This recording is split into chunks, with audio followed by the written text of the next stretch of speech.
Hi tears வணக்கம். ஒரு slow evening routine பார்க்கலாமா? அன்றைக்கி எனக்கு ரைட்டிங் ஒர்க்ஸ் நிறையா இருந்துச்சு. அதே மாதிரி தியாவுக்கும் ரைட்டிங் ஒர்க்ஸ் நிறையா இருந்துச்சு. அவளும் உட்காந்து ஹோம் ஒர்க் பண்ணிக்கிட்டு இருந்தா. நான் என் ஒர்க்கை பார்த்துக்கிட்டு இருந்தேன். அவள் ஒர்க்கை பார்த்துட்டு இருந்தா. நான் சஷ்டி விரதத்தில் இருந்தனால தண்ணி நிறையா குடிக்கணும் அப்படின்றக்காக குடிச்சிட்டு இருந்தேன். ரொம்ப நேரம் ஒரே இடத்துல உட்காந்து எழுதுறதுலாம் ரொம்ப போர் அடிக்கும். அதனால் ஒரு கட்டத்துக்கு மேலே ரொம்ப போர் அடிக்குன்னு சொல்லிட்டு பாட்டு கேட்கலான்னு சொல்லி ஏர்பாட்ஸ் எடுத்து கேட்டேன். அப்போத்தியே எனக்கு ஒரு ஏர்பாட்ஸ் கொடு அப்படின்னா. கடைசியில் பார்த்தா ரைட்டிங் ஒர்க்ஸவே விட்டுட்டு நாங்கள் 2 பேர் சேர்ந்து வைப் பண்ண ஆரம்பிச்சிட்டோம். நானும் எவ்வளவோ சொன்னேன் தியா ஹோம் ஒர்க் எழுதுன்னு. ஆனால் அவள் கூட சேர்ந்து கடைசியில் நானும் ஆட ஆரம்பிச்சிட்டேன், பாட ஆரம்பிச்சிட்டேன், எல்லாம் பண்ண ஆரம்பிச்சிட்டேன். நாங்கள் என்னென்ன பாட்டுக்கு டான்ஸ் ஆனோம், வைப் பண்ணோம் அப்படின்னு சொல்லிட்டு நீங்கள் கண்டுபிடிச்ச கமெண்ட்ஸில் சொல்லுங்கள்.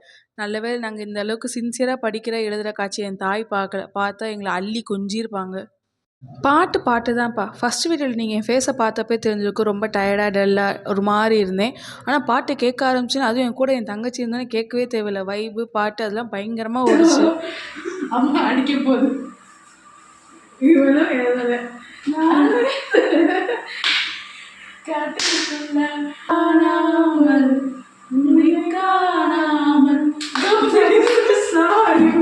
உடஞ்சிச்சு மாவனை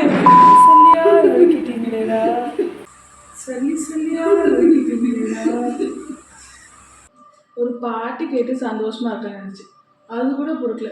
ஏர்பாட்ஸை உடச்சிட்டா. ஏற்கனவே என்னது உடஞ்சிருச்சு. சிவ மட்டும் அதுக்கு சும்மா ஆகணும்னு நான் வேணுமே உடைக்கல, தன்னால விழுந்துருச்சு. ஆனால் அது ஒரு ஆனந்தம். நம்ம தான் உடஞ்சிருச்சு, இப்போ இவதும் உடஞ்சிருச்சு வா அப்படின்னு. என்ன ஒரு நல்ல எண்ணம். அதுக்கு ஏற்ற மாதிரி முன்னாடி மாட்ட முடியல. அதை எப்படி மாட்ட முடியும்? இது சல்லி சல்லியா நுறுக்கிட்டியே.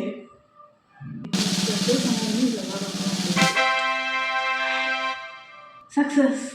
நான் தான் போட்டேன், நான் தான் மாட்டினேன். ஃபர்ஸ்ட்ல இருந்து அவனை போட்டு சொல்லிடுவேன். இதோட முடிச்சுக்கலாம். பாய், டாடா. நீ டாட்டா சொல்லாத.